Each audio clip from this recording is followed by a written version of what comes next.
ఇప్పుడు ఇక్కడ షేప్ తీయాలి మనం ఫ్రంట్ హ్యాండ్కి. ఇక్కడ పావు తక్కువ 2, 3.5 షోల్డర్ ఇంత తయారవుతుంది. ఇక్కడ నుంచి మనకి షేప్ కొట్టాలి.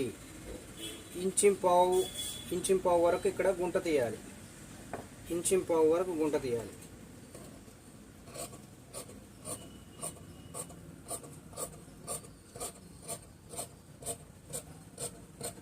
గుంట చాలా చక్కగా తీసుకోవాలి.